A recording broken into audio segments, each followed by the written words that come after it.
The first 3 weeks of the eruption here in Hawaii, crazy things would happen in the middle of the night. A new fissure would open up and it would threaten a new neighborhood. Thousands of people were evacuated from their homes. I started the Hawaii Tracker Facebook group to help people understand what's going on and get their questions answered. Hey, how's it going? We're live. This is Fissure 20. We had hundreds of people all throughout the neighborhoods sending in videos, articles, and images. We spend a lot of time making sure the accurate information gets out. This is live. Still lava moving. They weren't just sharing a story, they were helping their neighbor. If a family was being evacuated, my group would just jump in and help out. It was huge. They were watching out for each other. Hello, everybody. Thank you for coming. Thank you for the support from everybody. As we go through this, we're growing closer together as a community. When tragedies like this strike, you really realize how much you need each other.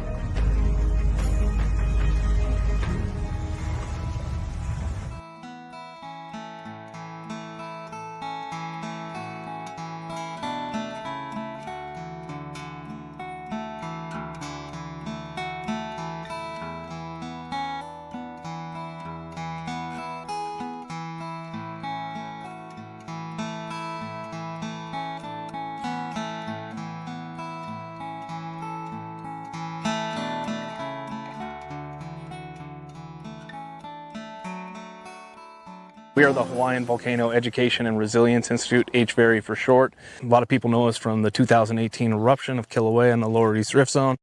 Working under Hawaii Tracker on the Facebook group. Since then, we've been trying to carry on and take the lessons, the hard lessons that were learned during that eruption and try and prepare for the next major disaster that comes to our island. Yeah, so we do that through two different programs. One is volcano education, and the other part is digital resilience, which we address through online groups on social media. So the way the two programs work together is that the social media networks end up being a distribution pathway for all the information.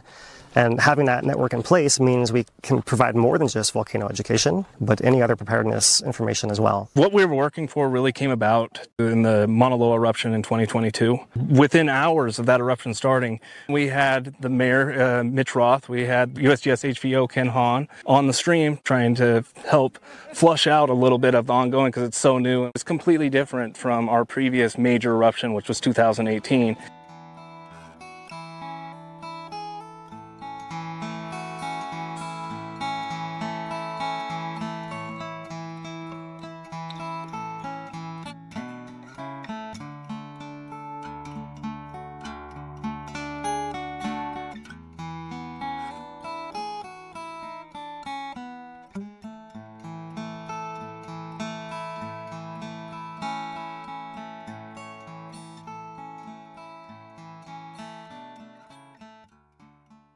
One of the things that Talmadge and I were talking about was how do we deal with social media? It was something we needed to figure out and get right. Our job is to get information to the public and make sure that the public get it as well as possible and as correctly as possible. When Philip and Dane started coming to and live streaming the meetings, it was great because we were reaching more people than we normally would. So when the eruption actually happened, we had this relationship. The interviews we did during the eruption, the most fun ones were the ones with Philip and Dave because they were more relaxed, and we knew we were getting to the local community, and people were asking questions. So those were the best. I think I just want to really give a shout out to those guys and how we worked as a team on this eruption. It really worked out well, and we got to a lot of people we wouldn't have normally gotten.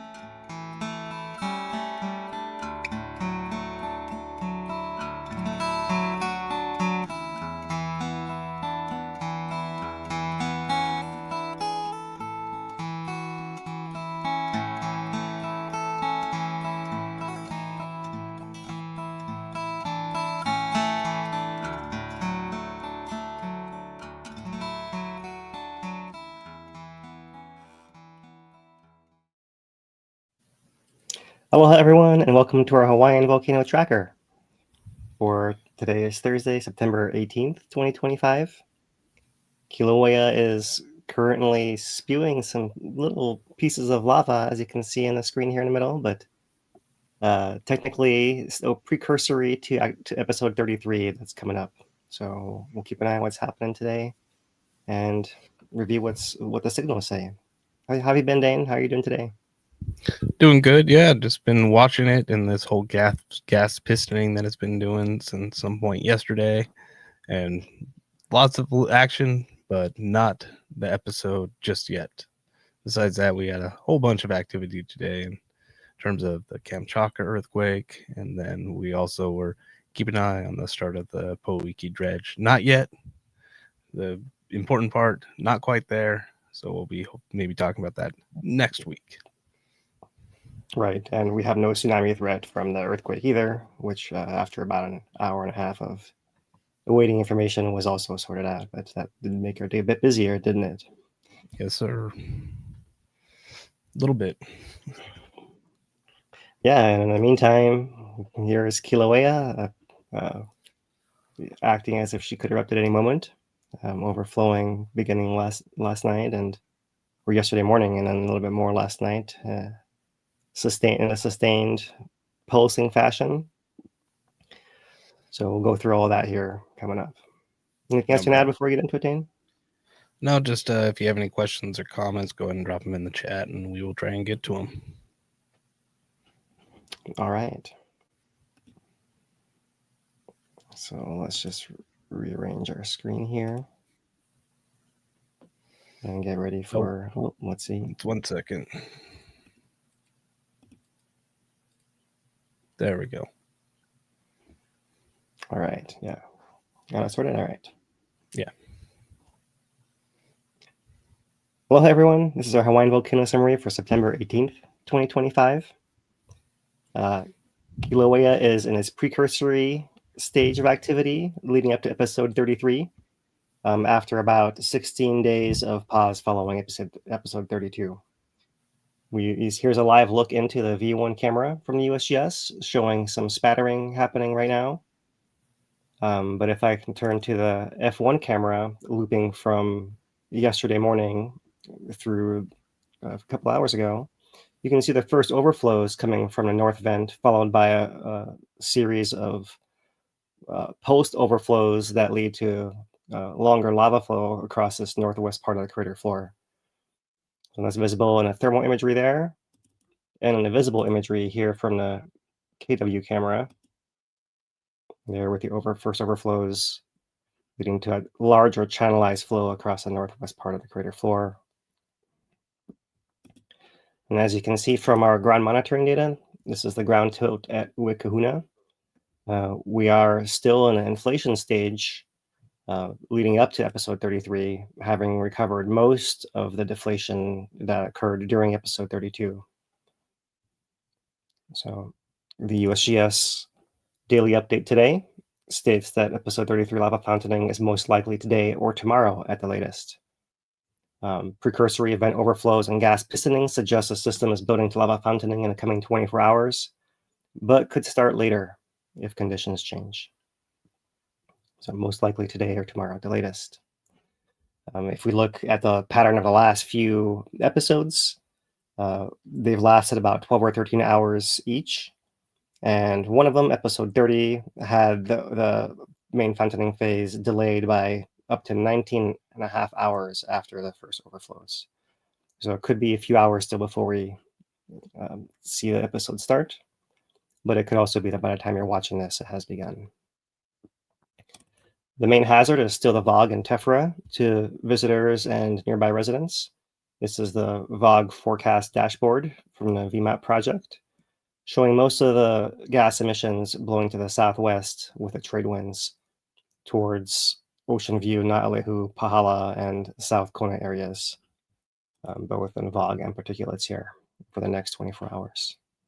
So when we have one of these episodes begin, we have a larger pulse of gas emitted, and that's when we have a larger dispersal of that gas across the island.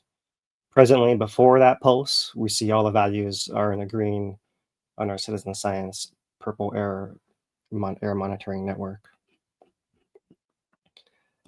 All this is contained within Hawaii Volcanoes National Park in a summit caldera within the crater of Halemaʻumaʻu.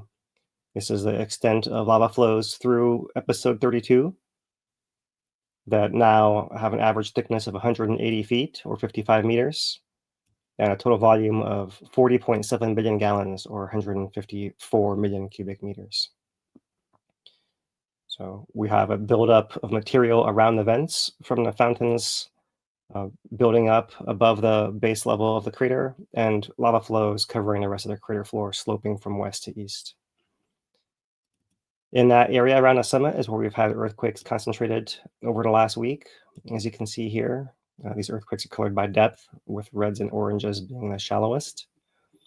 So you can see those here, as well as south flank activity that's normal background for Kilauea, as well as some ongoing activity at the Deep Pahala hotspot in blue colors over here.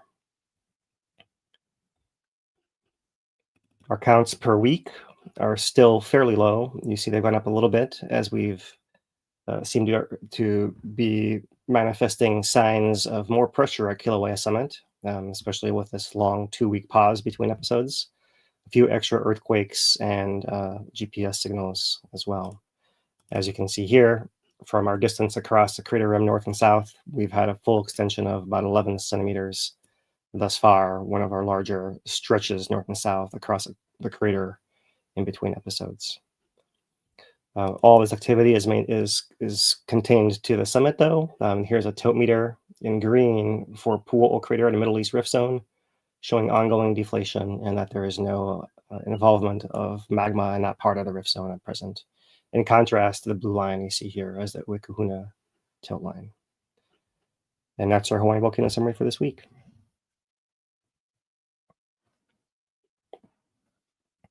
So we'll move to our volcanic hazard summary. That's still our main concern, is that big pulse of gas that comes out. We can look back at the last week to see what our conditions have been. We'll start with a V3 camera, looking just at the daytime views of wind direction. And normal wind direction is right to left. These are the trade winds, and that's all we see over the last week. Really, I'll play it one more time. Is these winds blowing from right to left, dominant trade winds. Even as the camera zooms in and out, the wind direction does not change, at least in the daytime views here. We see the same pattern in all our other cameras. We'll cycle through a couple more. This one is the K2 that's in the tower above the visitor overlook at Uekahuna. So the vent is down in here in a wind direction that's normal. Trade winds is now from left to right as this camera is looking to the south. So to play it, there is all that gas blowing all across this downwind area. That's the Ka'u Desert. And you see a change in the upper levels, but actually the lower levels remain the same. And we see that a little bit more clearly when we back up even a little further to the side of Mauna Loa on the KP camera. So here is Kilauea caldera down below, and source of our emissions right there, and they blow left to right once again, low to the ground. And then we see the upper level clouds all through here doing something different perhaps than what you see in this lower level. So pay attention more to this little zoomed in area down in here. But also you can see that if we have a big gas cloud that does blow up, it might go this way as well as come up and go whichever way the upper levels are blowing to. So to play this animation, here we are. Here's a low level trade winds. You see the upper level is moving one way, another way, but pretty consistent down here at the bottom with trade winds blowing the gas from the vent southwest across the Ka'u Desert. So that's our status right now. I wanted to point out this is the VOG measurement and prediction program from University of Hawaii Manoa website. They've updated and freshened up their webpage here. So sweet unveil for us to share with you guys this week. And you can see they have things split up with a dashboard, vodcast, and current conditions are now something that's added on there. They've also added fire weather dashboard, experimental. We'll go into this at some different point. But for today, we can just look at our regular dashboard, which we can update now with these little green dots, our SO2 data from Department of Health from the state. So here we are for Kona. It actually gives you a little bit of a history for the last 24 hours or so, and current readings. So there you go, a current forecast with a SO2 component, or our particulate SO4 component. Speed this up a little bit there. And then where the expected impacts would be. So perhaps we could click on the Pahala one, and we can see that even though we're good right now, I can go back to, what does it say, 9 a.m. here, and it says that we had a slightly higher concentration of SO2 at that point in time. It's pretty cool to see that. But in any case, what we're seeing is the direction of wind being normal from the trades, with gas dispersed to the southwest across Ka'u and in the South Kona up here as well. So just to show something a little bit different today, here is a USGS web page for monitoring for the last month. And they do also, besides the comprehensive surveys they do for gas emissions, they also have these stationary monitors that pick up the gas whenever the wind happens to blow by them. And so this one here is at Cone Peak. This one here is at Sand Hill, for example. And then PKE, I don't remember what that acronym is for here, but just to give you some idea of out in the desert in that downwind area, what it might be like. You have a scale here in ppm, and so you can see we're actually reaching somewhere in the range of 7 ppm of SO2 here at particular points in time. On this station, Cone Peak, here at Sand Hill, over the last month, more regularly at 6 ppm, but there was one spike to 10.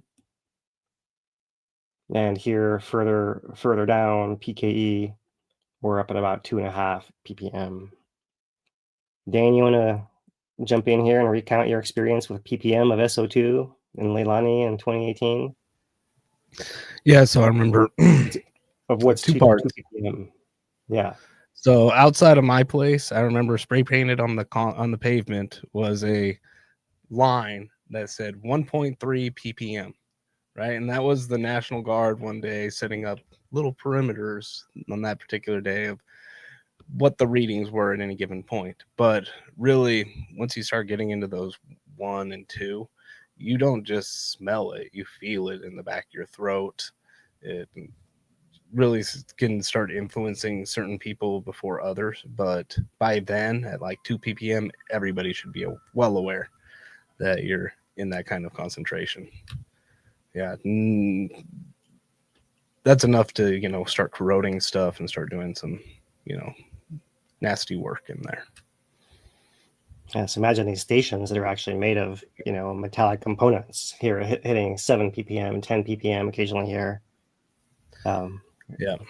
Yeah, that's a bad day. 7 ppm, like when it was really bad. I mean, I think the highest we saw was something like 15 one night ppm in one particular spot. So right. And that's why this part of the national park is closed, right? It's exactly for these reasons. So that's all. That's good to see the data backing that up, and the park being active to keep people safe. Right.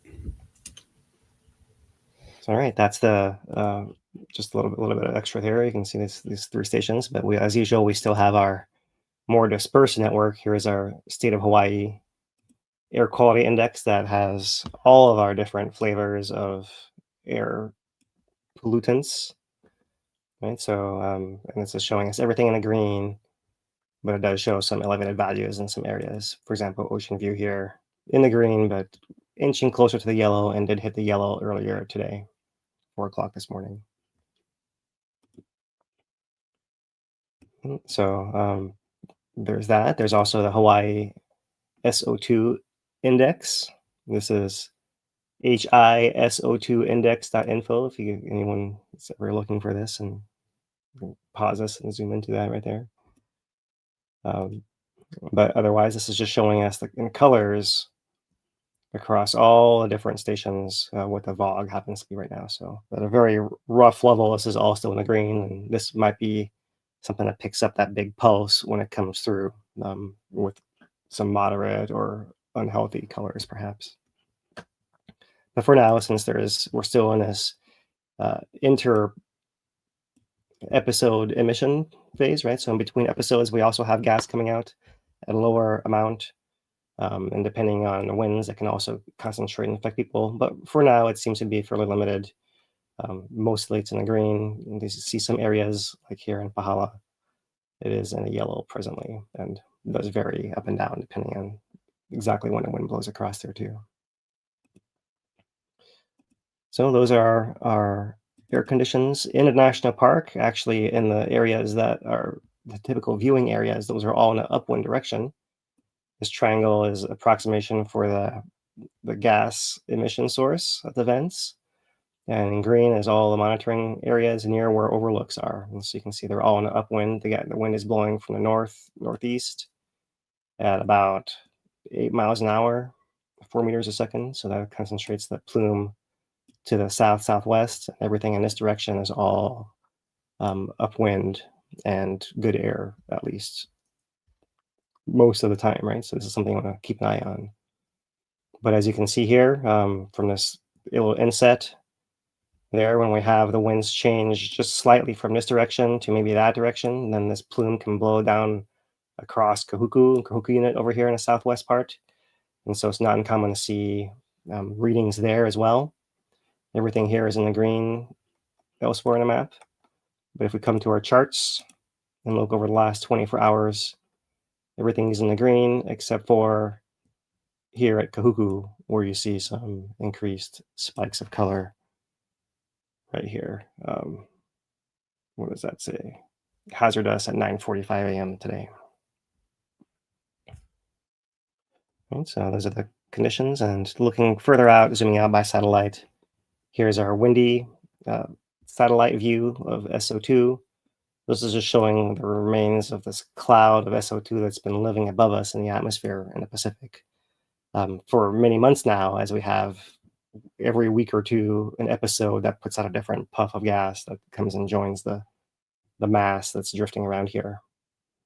And so that's how it sits. And with that, we'll move on to our monitoring segment. So we'll start just by reviewing the sequence of ramp up to our current precursor activity. And we'll just highlight a little bit of text from these updates going back over the last week.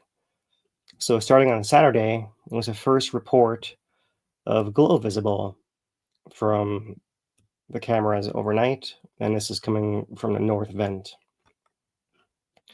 Then on Tuesday, we see a report of glow visible from both the north and south vents on that evening.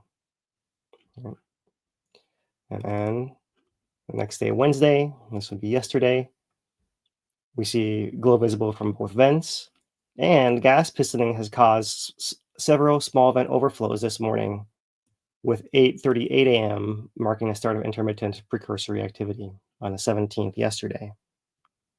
And so this was as of yesterday, and as of today, we see fountaining is most likely today or tomorrow at the latest. Precursory vent overflows and pistoning suggest a system is building to fountaining in the coming 24 hours, but could start later if conditions change. We've seen thus far the gas pistoning with lava rising and falling.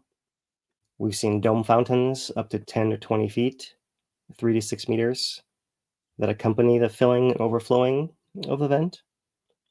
When a lava is draining back, you see energetic bursts of gas that send bits of lava, we call spatter, 15 to 30 feet or 5 to 10 meters into the air. And those are landing outside of the vent and kind of building up the material on the vent itself on the outside. So they note pistons occurring every 10 minutes, more or less, and producing episodic small lava flows that are covering the western crater floor. So that was activity, the daily update earlier today. And just to kind of catch up on the other text updates they're putting out, we also check in on this table on eruption information. And it's just worth noting that episode 32 has been revised. Those fountains that previously were listed at 150 meters are now revised to 100 meters, similar to episode 31 is there as well. So these three are kind of in the same pattern here, 30, 31, and 32. And we'll see what 33 does, right? And of course, with a caveat that these two are actually inclined fountains, and if the lava was shooting actually upwards, it would have shot higher than that, but because it's shooting out at an angle, it's not reaching the same height. So the fountain is only a proxy that kind of breaks when you have this nozzle pointing sideways, to compare it against some of the other episodes we've had previously.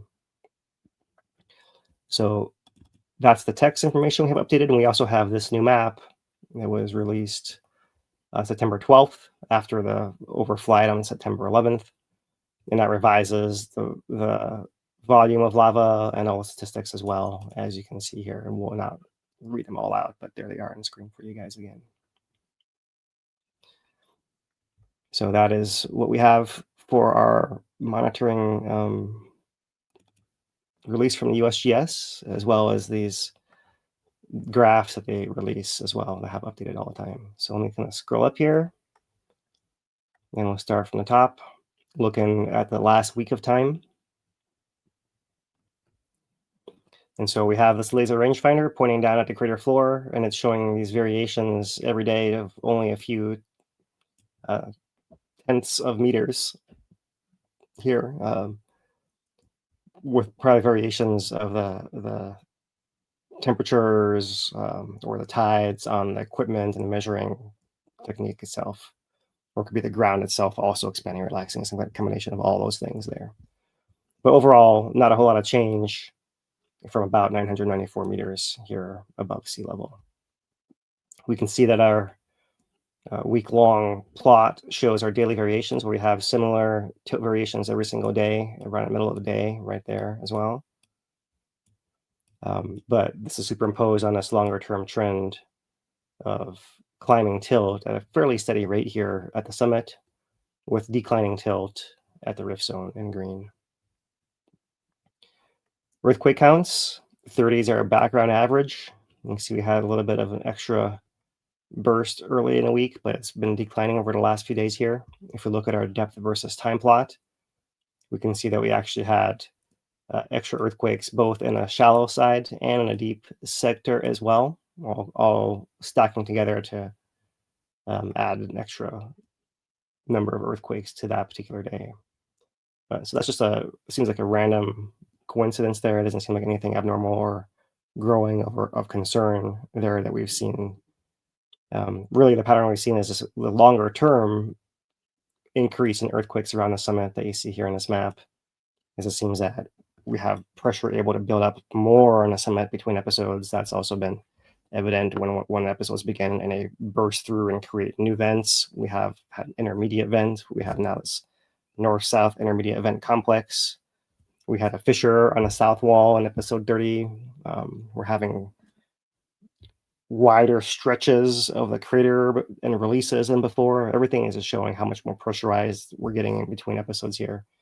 And that's manifesting in these earthquakes around the summit as well. Right? And part of what keeps this pressure in is the south flank that sits over here in between southwest rift and southeast rift.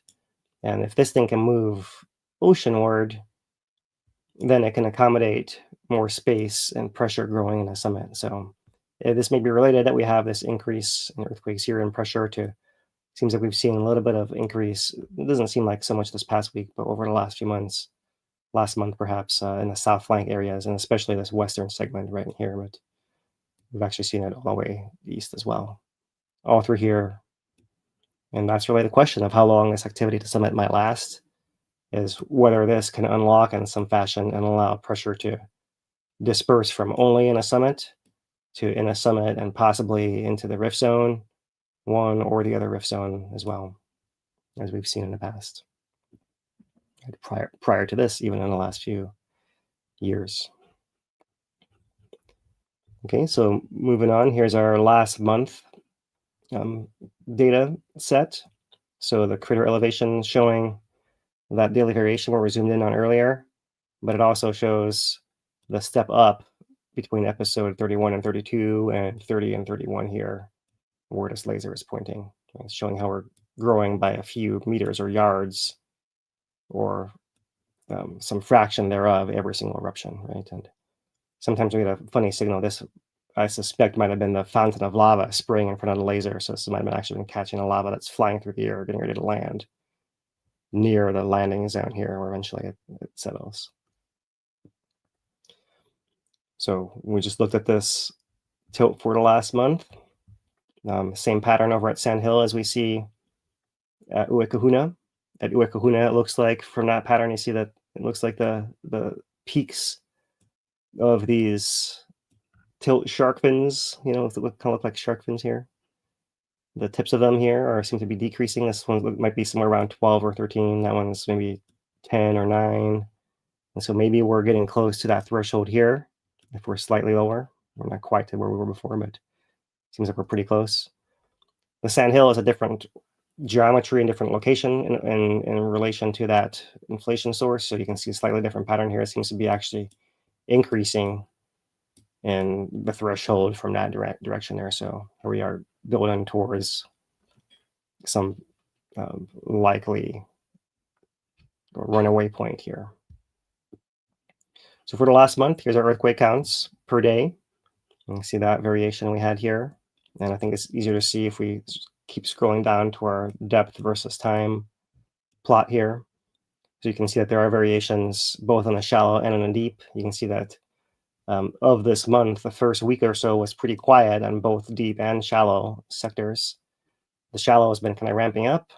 You see more earthquakes here in the second week and more in the third week. And you can see here in this most recent week, we're having clusters, and we have bigger peak magnitudes as well in these clusters, bigger circles than we're having the previous week.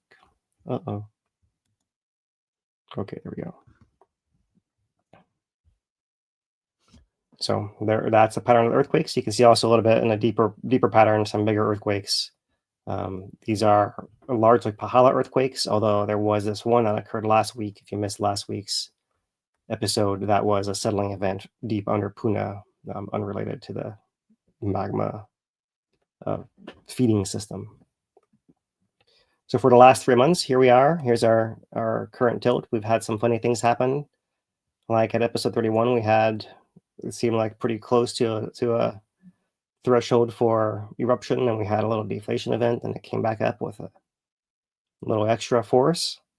We saw similar to that in episode 32, but we've had all kinds of variations of flavors of how this actually goes. So here we are, still keeping an eye and waiting on what happens with our current episode. It's not erupting quite yet, just in the same fashion as it has been over the last day or so here.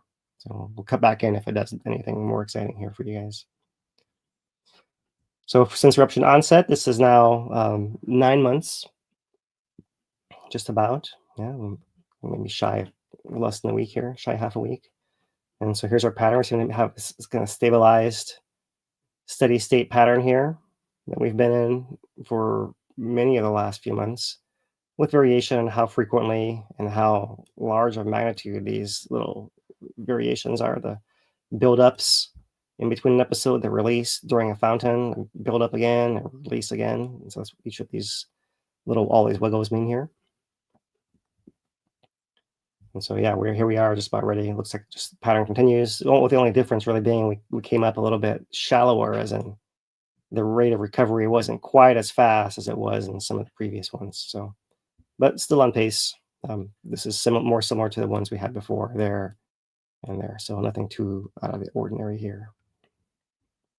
Our lava depth, that same laser pointer, looking for a whole year in time now. You can see all these series episodes that are stepping up the depth of the crater, until which point the laser goes offline because its power source gets cable burned by falling lava. It gets restored back online, and here you see the pattern restored. Earthquake counts for the last week, earthquake or per week. So here for the last week, here they are, a little bit higher with this extra earthquakes under the summit and flank, evident now for the last 2 weeks or so, but still nothing like what we see in the buildup before our other activity, and still pretty low compared to the buildup to this entire eruption now going on episode 33. It happened in late December 2024. Here's our GPS once again. So GPS showing the distance north and south across the caldera. And there's our 11 centimeters of displacement. Let me see if this will 11 centimeters is 4 1/3 inches, is how much in the last 2 weeks this thing has stretched apart, 2 inches a week. And it'll likely recover all 4 inches during the 12 or 13 hours of fountaining when they occur. So that's what we're seeing in the GPS there. If we look at the Pu'u'u signal, it's currently not giving us very current data. Sometimes it goes offline, but as we saw in the till plot, we have no reason to be concerned about the data. We're not seeing here right now. Right. Overall, our patterns are much more steady state here since December of last year. Earthquakes per month going down actually overall compared to before. So looking at GPS a little more closely, we do have a few signals coming in still. A lot of the GPS signals aren't updating their plots online. So we do have this 1 week long plot here that's just showing a north component of Uekahuna, the crater rim. And so you can see when it's stretching out, it's going up.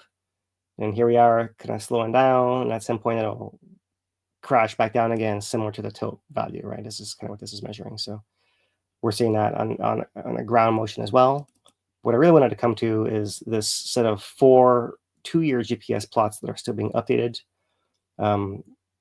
So we have one at the outlet, that's in the south part of the caldera, one's in Byron's Ledge in the east part of the caldera, and then outside the caldera to the south, we have one at Ahua further away, and way further away on the Middle East Rift at Pu'u'u as well. So for example, at Pu'u'u, if you haven't seen these plots before, they're in 3 panels. The upper one is an east-west, the middle one is a north-south, and the bottom one is an up and down. So Pu'u'u station is moving downwards in time over the last 2 years, while also going to the south, mostly to the south, and maybe being stable, or if anything, moving slightly to the west. So that's how you read those. And we've been seeing for a long time, here's south of the summit at Ahua. We're usually most interested in this lowest panel, the up and down component, especially around the summit. You see it's been going down for a while here since this crater has been, since the summit's been ongoing at its, since this eruption has been ongoing at the summit crater, I should say. It's been dropping down in elevation this entire time, while also moving in other directions there. So let's look here at Byron's Ledge. Similar pattern. You see it's been dropping ever since the eruption right there. If we look at the north component, you see sometimes there's a little wiggles that happen. Maybe there's a little wiggle. We'll try to zoom in here. It might be some little wiggling happening that's pulsing similar to our episodes and our inter-episode pauses right there, which you can see more clearly on this east component, how these become clearer here in the more recent episodes than they were earlier, with this extra stretching both in time and space. And so why I'm going to show this is we also have little variations here. This is the outlet station, the one closest to the summit and to the vents presently, up and down component. And if you look here at the most recent data here, this is a 2-year plot, so everything is squished together. There's a little wiggle going up here, and maybe it's starting to rise for the first time. Not quite clear. We've had little ones before, and they haven't amounted to much. And this may be just an error that gets corrected, but this is something to watch out for, is when we start seeing these signals become more clear on stations further away from the source. And if you look here at the east component, you see it's also turned around. So this is what makes us suspicious, as you see it in multiple components here. Looks like it's turned from moving to the east to moving to the west, from going down to going up, while still stretching north and south with every episode here. And so let me just flip over to show you why this matters. This is Google Earth now. And here's where these stations are. So here's the station I was just showing you guys that is moving up a little bit at the outlet right there. Right, east component and up component right there. So that's the one closest to the center. And so, it's pretty close. It's not right over the vent. The vent's somewhere right in here. But if we're building enough pressure to start affecting signals, if this is truly a signal that's getting affected all the way over here, we've seen the INSAR show an inflation source that extends something like this as well, right? So the station could certainly be coming into it. And we'll have to keep an eye to see if we see effects of this at other stations picking up as well, or if that ends up being just averaged out and a pattern is long term. Because if we do see increasing pressure, then that is a signal that things might start to change at some point. So that's how they sit. This one here is the Byron's Ledge. This one's Ahua. If I zoom it out even further, you can see that the Pu'u'ula station's way over here. And just for reference, in case you've not seen this layout before, Hawaii Island. All right, so that's our monitoring segment. I'm going to do a little bit more here before our break, starting with just reviewing our earthquakes. So here's our earthquake map colored by depth for the last week here across Hawaii Island. You see some settling deep earthquakes north, shallow on the west here. Further in, we have in blue the deep Pahala feeder source earthquakes. We see some shallow ones here in the southwest rift area, about 5 kilometers down. These can be adjustments as well to the larger structure of the volcano. We look more for clusters in time and space to show movements of magma in particular. And so you see that more so here at the summit. But these still don't look quite like earthquake swarms related to magma intrusions. They still look like adjustments of the surrounding rock to this building pressure underneath the central part. And certainly you see the earthquakes most dense right here within that near vent area, but also dispersed a little bit further outwards.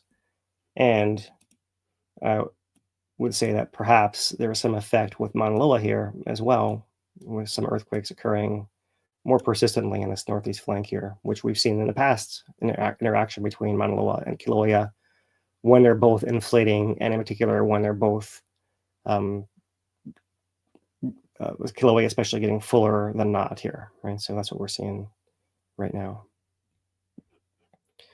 Looking at earthquakes a different way, largest one we've had, 2 3.1s. There was one here on a south flank, actually, 6-mile depth that occurred on the 13th. So towards last week, over the weekend. And another one that occurred also that same day, shallow in that area in the southwest rift, right? Near the Pahala cluster, but actually in a shallow part was an adjustment happening there as well. Otherwise, everything was below magnitude 3. Let me switch here to see which ones are the most recent. Most recent was a deep one over here, deep in Pahala, but also up by the summit, still having some earthquakes occurring. This one occurred at 11 o'clock this morning. So we'll see. We're hopefully relieving a little bit of pressure there, but still not enough to allow that big mass of foam to start shooting out of there in a high fountain in some, whether it's a straight up or an arc or what have you, right? So, okay, one more thing before we break, and since we've brought up Mauna Loa, it's only fair to also mention Mauna Loa is still at alert level normal, aviation color code green. Here's a monthly update. Everything is as expected with the magma replenishing the system following 2022. Looking at the signals here, we do see what we call a teleseism. This is a signal of a distant earthquake showing up on the instrument, and so this is that 7.8 that occurred earlier today, Kamchatka, that was felt here as a rolling in the ground as those surface waves came across Hawaii, here, right? And seemingly just temporary offset. It seems like the curve goes back to normal as we see it most other places here as well. Not a lot to see over the last week for earthquakes over time, all in the shallow depths, most all of them. And here's our last month of summit tilt, where maybe we're seeing some increasing tilt perhaps there as well, even though earthquake rates are still pretty low there if you look over time for the last month. Still all in that shallow area. No sign of any injection recently, anything like that. So over the last year, we've been variable with some higher times and lower times, and so we're just coming out of one of these higher times here, and we'll see what comes of this. Looking at depth versus time, maybe you can see that there are times where you see activity at greater depth below the summit there, sometimes seeming to lead upwards over time.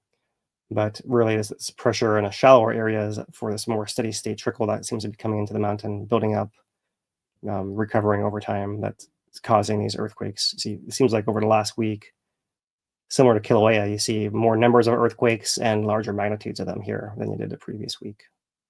So maybe that goes hand in hand. I'm not quite sure, but I can point out that occurrence at the same time.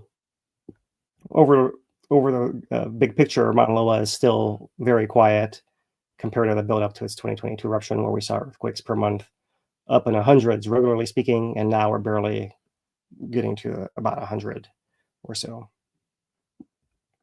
So still recharging, but pretty quiet, and as expected, but maybe doing something a little more interesting, interacting with Kilauea, since they're both filling up at the same time.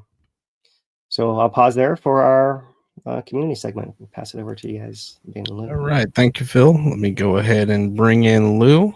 We'll get back to you in a minute there, Phil. All right. Welcome in, Lou. Hey. What do you got for us in the community corner? Let's get that up there. There we go. We have some big events coming up this weekend that have been months in the making. Let me see, who do I have tonight? I got Carrie up there. Welcome back to our ASL interpreters. All right, let's head up to the park and give everybody a reminder what's going on, since that is the hot spot, no pun intended. The Kilauea Visitor Center is closed still. You got to go to the KMC, which is the Kilauea Welcome Center. We have some yellow jacket warnings still going on at the park, so watch yourself as you're walking around there. Some road closures, and there is our yellow jacket. I'm not sure if they had removed the area where they had a serious problem, but just know that they're all over the park, in some areas more than others. Don't get stung, please. If you do, get some help if you need it. Park staff are working to eliminate the nest the best they can up there. There's a shot from this morning of the overflow that we've been watching for the last how many hours, Dane? What are we going on? 24 plus at least for 30 hours. All right. Call it. It's just nonstop. And there is a view from Keanakekoi side that you, some of you I see in the chat have asked where to view the lava from, and I'll have that as we go down through some more of the community corner tonight. But that's what you can kind of expect out there. You can see people in all kinds of locations, but just know that there are some areas that are closed off. And if it is dark, it's closed off for a reason. It's rough out there. There's our Kilauea Military Camp Welcome Center. You can go in there if you have any questions. Make sure things are open that you want to go see, and find out about any programs that are going on in the park. And that's how you get to it, through the main gate, the entrance there, round and around the roundabout. Good luck through that thing, and go all the way up to the Welcome Center. And here is our lava viewing map. The eyeballs show all the places that you can view lava from. It is pretty much all the way around the caldera, from Keanakekoi and all the way back around to Byron's Ledge, the volcano house, up the trail. You can't go wrong no matter where you're at. Philip and I, we showed some images last week of all the different places, of all the great shots people take from everywhere. So you can't go wrong. The most difficult part of lava viewing is parking. So make sure that you go slow and just be patient. If there's not a long, if you can pull over and wait, pull over and wait. Somebody will be leaving soon. In the park, you've got to bring your own water. Visitors to Hawaii Volcanoes National Park need to bring their own drinking water for their park adventures. And there's our dogs. Yes, Dane? Yeah, very realistic dogs. Okay. Much dogs. Good dogs. This is an AI creation. I didn't spend much time on this one. I'll get you on one of these. The dog on the right looks dehydrated. While you're in the park, not only, hold on for Dano here. All right, it's time to turn it up a little bit. All right, put a quarter in me. Park safety. While you're at the park, please stash your valuables. Don't be that one that gets your car broken into. There are bad people everywhere on this planet, so just make sure you throw your stuff in your trunk or take it with you. Don't leave it visible on your seat. We've had some incidences in the past, so let's just make it easy and don't have your stuff out there. Closures, there's the Helena Poly, there's our Mauna Loa Road, and that's our Kilauea Iki switchbacks. If you're going to those areas, check in with the Welcome Center to find out what you need to do to get to them, because there are ways. If you have a backcountry pass, if you want to ride your bike, if you need a ride, go talk to a ranger there and they'll point you in the right direction, or you can call them at 808-985-6011. And if you get a hold of them through that number, please send me a message, because it's tough. I would go in and talk to them personally. Life on the Edge is the program that they run on a continual basis in the park. I don't have any other events there in the park, the main park, that's going on, unless they're doing it on a day-to-day basis and they just don't put it up on their website.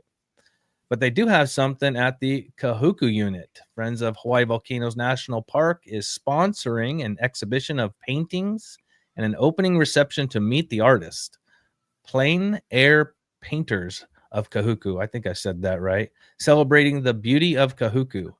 So you can go down there, check them out and watch them paint, talk to the artists. You can bring your own equipment and paint with them. The only thing is, at this event, they're not selling anything. So I always say there's a price for everything, but it says on their site, no sales at this event. That's Saturday, September 20th, 2025, 10 a.m., 2 hours. Go enjoy Kahuku unit.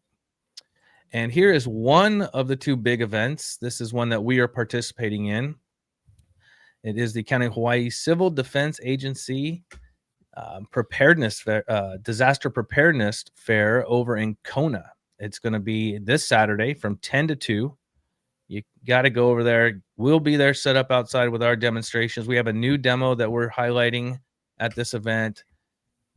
It's a good one to go to. We participated in Dane, we've done all of them this last 2 years, 18 months, 2 years, right? Yeah. So this is a great place to be able to meet the people in the community that you need to talk to when it comes to disaster. You get face-to-face, ask them questions. I encourage you guys, if you're on the Kona side or if you're on the east side and you want to go for it, make the trip. And also one last thing on that. Yeah, go ahead. So even if you don't want to come and see all of the different, people there and talk to them, there is free food. You do have to walk around a little bit, but this time there's some free sushi from one of the local sushi places, Jamaican kind grinds, and some even some Texas barbecue from the east side of the island coming over. So sweet, there's some good food there to come grab. So just keep that in mind. That's a nice change for us. We've been living on Poncho's Tacos over here. No comment. No comment. Right on. Thanks for the info on that one. And HoloFest this weekend is also happening at the Maku'u Farmers Market from 9:30 a.m. to 3. Celebrate HoloFest 2025, a gathering of community, tradition, and education with weaving plants, planting, cultural sharing, and conservation to protect Hawaii's natural and cultural heritage. Pohakupelimaka.org is the way to get more information on that. How we doing, Dano? And you can sign up for our subscriber list for our email notifications, as well as our newsletter at hveri.org/subscribe. Get on the list. We'll be putting one out. Hopefully, Dane and I were just talking about that. Could it be tonight that we will send out an email if the episode 33 kicks off?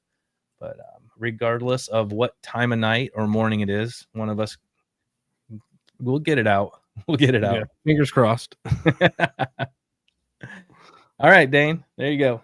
All right. Well, yeah, we want to thank the VIVI grant program through the County of Hawaii for help making this possible, this volcano education program, as well as support for our digital resilience and youth development programs. We also like to thank everybody that tuned in today. The likes, the subscriptions, the shares, all that stuff really does help, especially with the algorithm on YouTube side and Facebook and all that fun stuff. I know you hear people talk about, but it is true. It does help out. If you do want to support us directly, we do take the donations over at hveri.org/donate. But we also now got a fundraiser going over on YouTube, an evergreen fundraiser. So we are able to receive donations without YouTube taking a significant processing fee, which is awesome. We get to keep all the money from that. So 100%. the two primary ways right now. And if you are so inclined, did have a couple people come through on to highlight and shout out. First, we had Robin O with a $20 super chat donation over on the website. Let's go to Ed with a $50 donation over on the website as well. And Raven Thorn over on the website. I just got to make sure I'm saying these right. $10. Appreciate it there, Raven. Continued support. And then Gregory with a $25 donation. Awesome. Appreciate that. Then over on the YouTube side of things, we had Norm, continued supporter, $20 donation coming through. Back to the website, we had a $20 donation from Tammy. Appreciate the support there. And $50 from Mark. Thank you, Mark Hardman, for the continued support. And Scott back on. He wanted to do both, so we got the $20 over on the YouTube as well. Followed by Zach with a $10 donation. Appreciate all the support. Ton of donations today. Thank you, everybody. Appreciate that. Yeah. Awesome. Good time. All right. I think that gets us through our mid break, and we can get Phil back in here and get into the tail end of this whole thing. So appreciate it, Lou. Thanks for stopping by. And we'll be watching Poiki. We'll be watching the summit to see what goes on there. And we'll keep an eye on Hawaii Tracker for those kind of posts. And if you're in Kona this weekend, drop by and see us at the disaster preparedness event. Yeah, definitely. All right, Lou. Take it easy. And welcome back. All right, thank you. So let's go ahead. So I think I might have cut off. Go ahead. I think I might have cut off my Mauna Loa thing a little bit soon here. I mean, maybe you could have said a little bit more about Mauna Loa following the earthquakes. I'll just pick it up here. Just because over the last 5 years, you can see a little bit more clearly when we have some of these patterns of earthquakes come from depth coming up to shallow parts. We see we've had them in the last 5 years following the 2022 eruption, which was right in there. But pretty quiet recently, just building earthquakes over time. And we have been tracking these distance of GPS north and south across the crater, which are growing at a steady rate. And some of those earlier rates that seemed like they might have been extra high have now since been corrected. Seemingly that's just part of the error of the satellite orbits being adjusted for here. So nothing abnormal, just steady continuing climbing in height and growing in distance across the crater as well. So same story on Mauna Loa, just a little bit more data to add in here and show you a picture of what that looked like earlier today. Still glorious up there. All right, so we're going to go now to Volcano Watch, and we actually forgot to include this last week. So to just start off, I'll recap last week's Volcano Watch. A long way across Kavili Street, Waiake grad joins University of Hawaii at Hilo.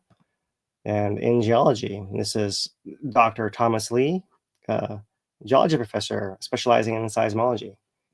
So this shows a path of local student to the East Coast for degrees at Harvard and a postdoc at Princeton and coming back to Hawaii, and great to have local connection here and peek into one of their warehouses showing all the smoke records that are all stored in these boxes and shelves, rows upon rows on these shelves upon shelves that are the way that these old records were recorded. This is all stuff was rescued from a building after 2018 eruption when there was cracks and rapid evacuation from the buildings at the national park.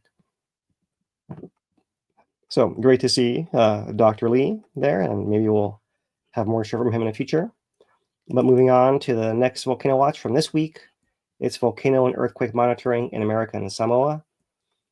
And so you may recall that about, what was it now? 3 years ago now, July 26th, to October 2022, there was a swarm of earthquakes in the Manua Islands, which is American Samoa.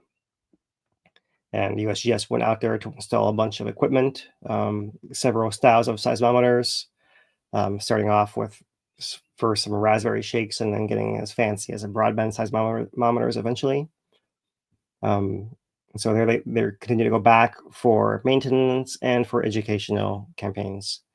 And so this volcano watch is just showing how rapid vegetation growth.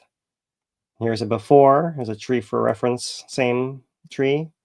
Before and after they cut all the vegetation to reveal the solar panels so they could once again be collecting data and sending it back to the observatory, to the public ultimately. So that's why maintenance is needed. So that's the USGS Volcano Watch this week. And separately from Volcano Watch, but I'll include it here as well, there is a photo release from this August 28th to September 11th fieldwork and community engagement in American Samoa that was released as well. So they've updated their map of topography and bathymetry of Manua Islands, American Samoa. This is Ofu and Olosega Island, often called Ofu Olosega Complex, right? And here is Ta'u, and it was north of here that we had the earthquake swarm back in 2022. Here is Manua Islands compared to Tutuila Islands, which is where Pago Pago is, with the rest of American Samoa. So what's different about this map is they've updated where their equipment is, broadband, microseismometers, and GPS stations now across the islands here. We have the same image of the vegetation being removed, as well as a different GPS station that's been deployed here in the western side of Ta'u Island.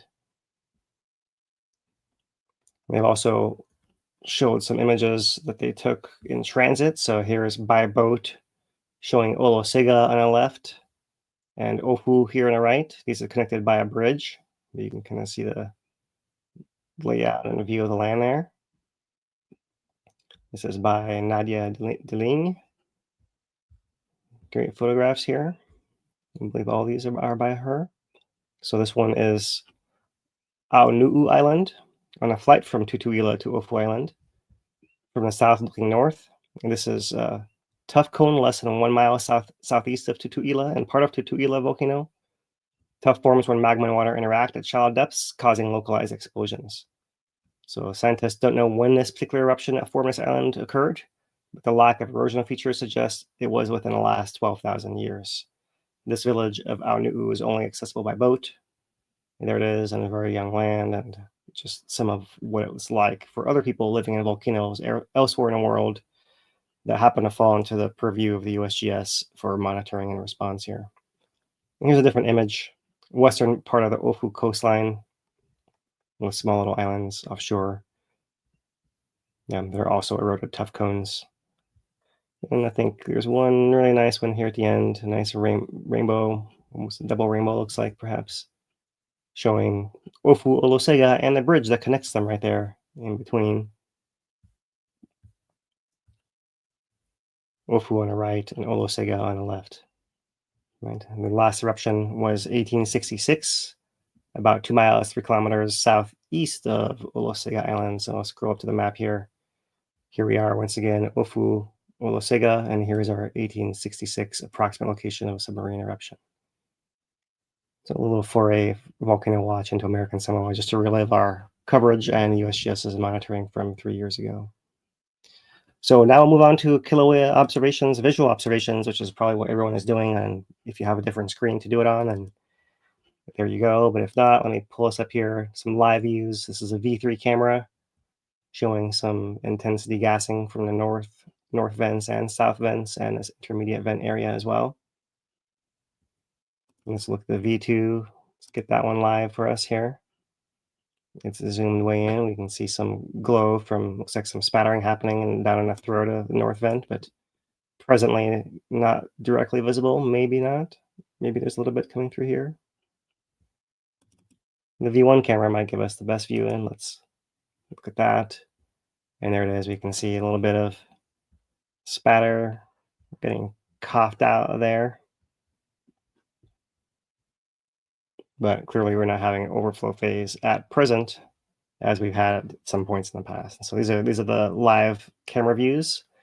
I've also been looking at, let me get this to the right scale here. Looking at these views.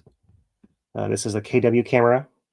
So this actually shows here the north vent, and it shows lava flows on the crater floor as well, in case any of those are active. Doesn't seem to be much movement there presently.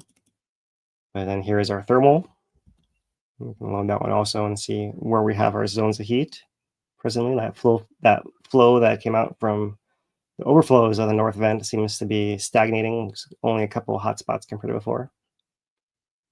And we can come over here to the B1 camera at the far side and see if we see anything as well. And so we can circle back around to these when it gets a little bit darker at the very end of our broadcast here.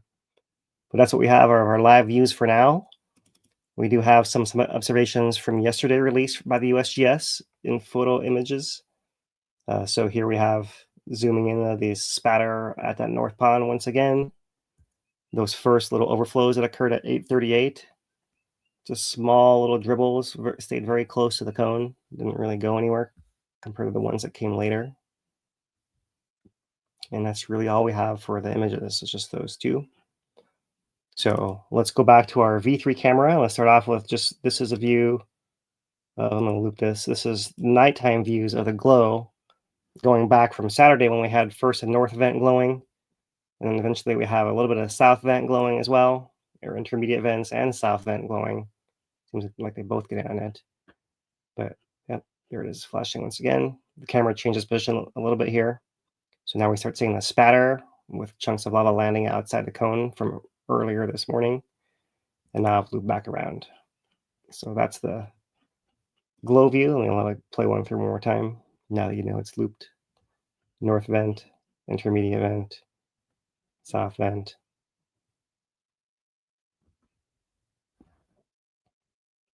And yeah, changing position. See some spots of glow from the spatter that lands around there.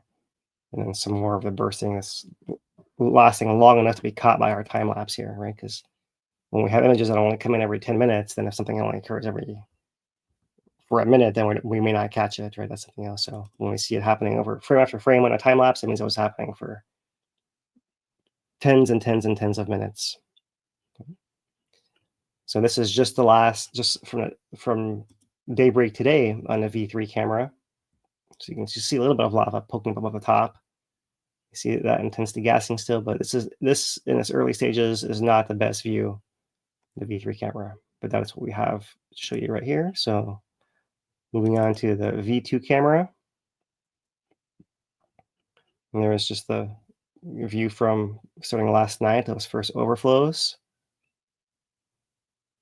And what I like about this view is if you look at this pad of lava down here, you can see it kind of bulging up and then sagging and bulging and sagging. It seems like the overflows seem to feed that little pond, and it more slowly dribbles down further down the hill, which is why that flow front is a little bit more continuous, even though it's only getting fed intermittently every 10 minutes by one of these overflows during this phase of activity.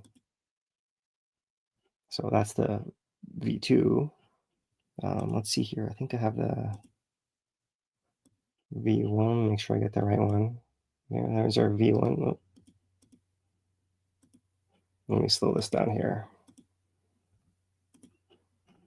All right, so back to, we're going to start off on the evening of the 16th, actually, just to give you some kind of baseline. We've had glow, north vent from this angle, the south vent's up here. You see it glowing occasionally up there as well. And with a burst of spatter as the lava is draining back down at the end of the rising side of the pistil. There's our first overflows early on the 17th. This view is pretty zoomed in, so we're not really seeing the flow field, but those are the ones that don't go very far. Whereas the ones in the evening that start around now, those are the ones that feed this longer flow that continues for much of today until not too long ago.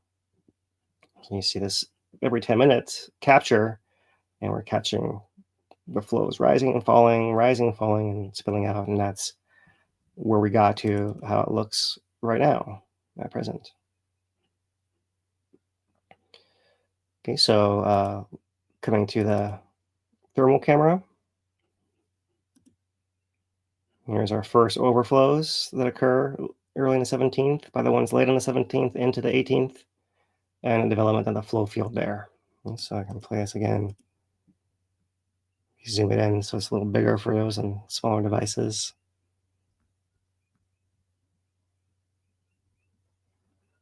Yeah, see how it develops this larger flow system. The first pulse reaches the furthest distance. The second pulse overruns it and has a second flow front that develops afterwards there as well. And pretty interesting on a thermal. And coming to the KW camera, this is just since the beginning of the precursory, the overflows from the north vent. Similar as a thermal, just a visible view, glowing at night and not in the daytime. You see these pahoehoe flows overflowing and snaking away across the crater floor there. Let me loop this one also, and let's zoom this one in. The nighttime views, this is the center part of the channel, levees forming, secondary pulse coming, the pahoehoe flows covering the landscape with little lobes there. You can also see this pulsing happening at the vent, the pistoning bringing lava up and down, up and down. See a little bit of this area right in here getting paved over and rising and falling also with that kind of holding zone for the lava. See it crest over here earlier in the night. There's a tube coming underneath here. See it rises and falls. That too much lava there, it cracked and overflowed the top. They're pretty fascinating views, even if we haven't had that actual fountain start yet. And similar view from the B1 camera, just to give you perspective, from across the crater, that what looks like a huge flow on the first camera only covers this little part right here. So it's really just that southwest part closest to the camera. From the other side of the crater, you see it's just very localized. And you see no other changes happening in the meantime anywhere in the crater floor across the night or in the daytime when these overflows are occurring. Everything is pretty still.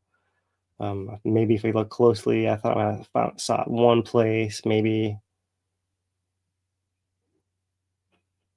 somewhere in here. I mean, it's hard to see any kind of change at all.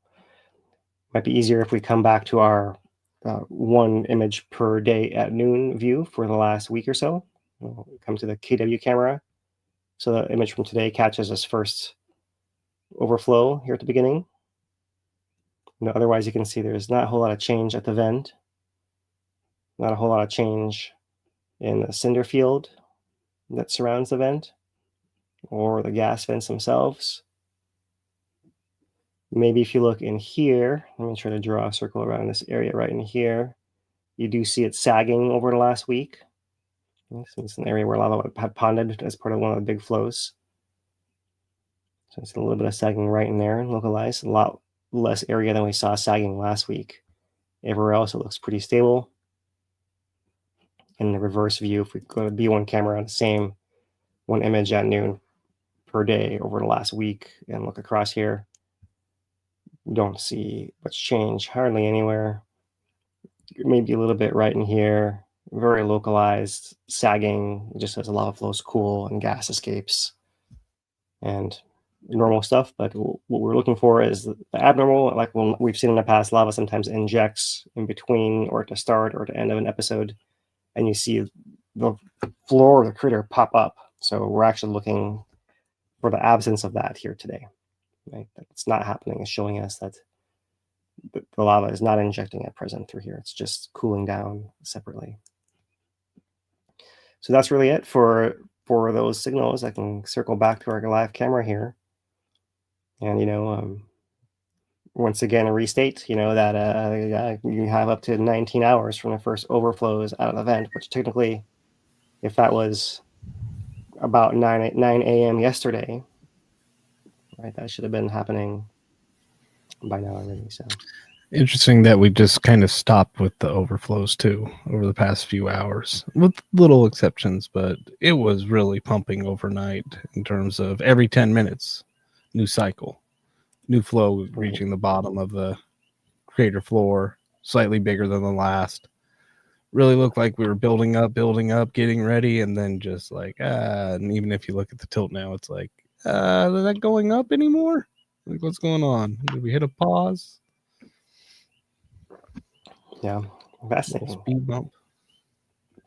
So yeah, the USGS, last week had thought that was going to start on Friday, and it may well still be on track, even though they've somewhat revised forward and then not revising back again over the course of this past week. Somebody's up there like, I told you it would be Friday. I told you last week it would be Friday, and you didn't believe it. Yep, yeah. And more power to that person. It looks like they're right. So I got a bonus question for you guys. What were we doing 1 year ago today?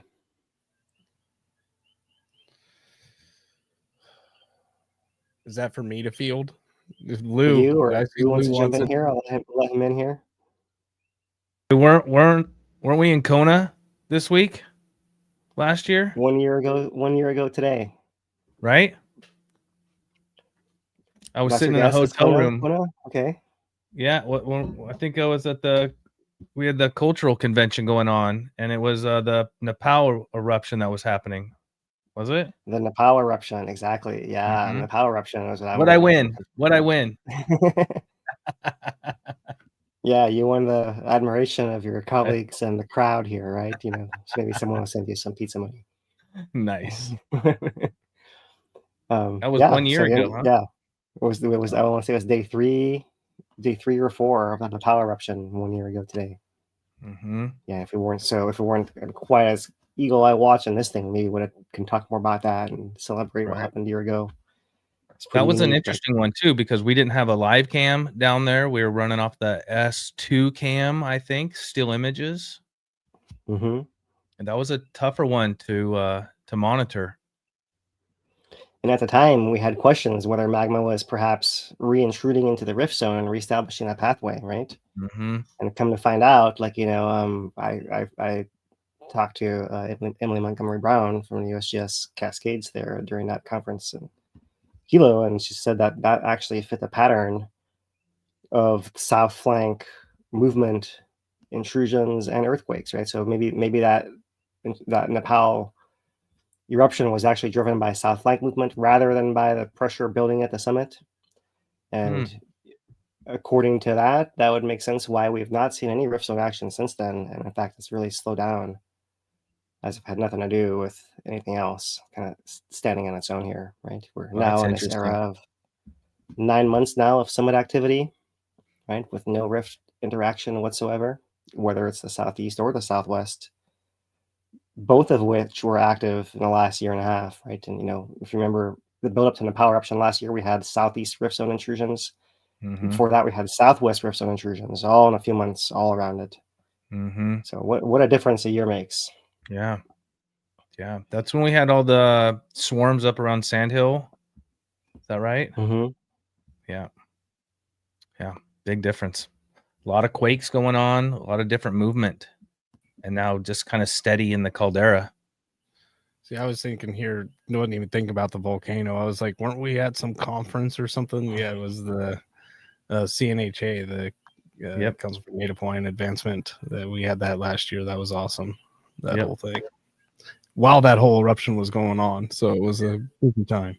Yeah, I set up in the hotel room to live stream with you guys. Yep. Mm-hmm. Made it work. Yeah, absolutely. And now we're even more mobile if we need to be, right? Yeah. I was telling Lou, I was like, I hope it goes by tomorrow, because if it goes Saturday, you know what that means. We're going to be busy, and we're going to have to test that mobile unit out. Yeah. Yeah, it's coming with us, Kona, isn't it? Mm-hmm. It's going to be tight. All right, well, that's all I got, boys. We got some discussion questions you want to highlight? Any more mahalos? Yeah, we do have some questions in there. Let's see here. Dane, you highlighted one, but I don't know what the context was behind it. And there's another one. That one was just to have Phil explain settling a little bit. What do you mean when you say settling? The island settling. Well, I think I just used it on the crust of the lava surface, right? Like, often we hear geologists use the term subsidence, which is, might sound a little technical if it's a new word to use. So it's the surface just essentially dropping in elevation through some process, right? That's what I'm referring to as settling or subsidence there, right? And that can happen for several reasons. And what we're talking about here is the actual volume that's underground is actually decreasing because gas is leaving and going out through cracks, and so what's below there can kind of compress and lose volume, and so that makes it actually sag at the surface, if that makes sense. So that's what on in this context of a lava lake we mean by settling. Yeah, thanks for that question. All right, I got one more here for you. This is in the top 3 questions that always get asked. Is there any chance of the caldera collapsing from the weight of the lava filling it up? Well, it's a great question to think about.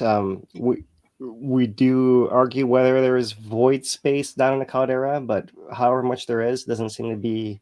It's not one giant hole that's empty that there is something for it to collapse into.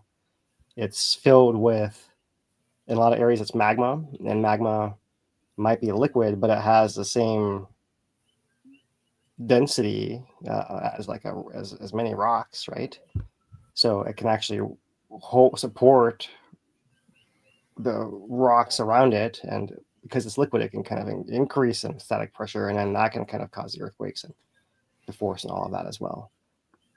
But really, for it to collapse, there has to be somewhere for the lava to go somewhere else, right? And so there's not like a hole that it can fall into right now. You have to create space by somewhat creating a hole, by making all the magma go somewhere else to have space to collapse into, kind of thing. So it doesn't actually happen like it moves and then forms this hole and then it falls in. It kind of all happens at the same time, in a messy fashion. So caldera collapse usually happen when the magma is going somewhere else down one of the rift zones and into some big eruption. And that's why that happened in 2018, as the magma went down a rift zone in a big eruption to the southeast rift. But it's also, we think, happened in eruptions in the 1800s down the southwest rift, for example, as well. And so that's why having the magma at the summit connected to the rift zones is such an important discussion to have, because when it goes in the rift zones, it can affect both the ability of the caldera to collapse, but also the ability of lava flows to come out on the rifts near where people actually live. And that's ultimately our goal with our education outreach, is to improve preparedness in our communities, especially those at risk of lava flows, as well as earthquakes and tsunamis and all the other associated hazards that come with volcanoes as well.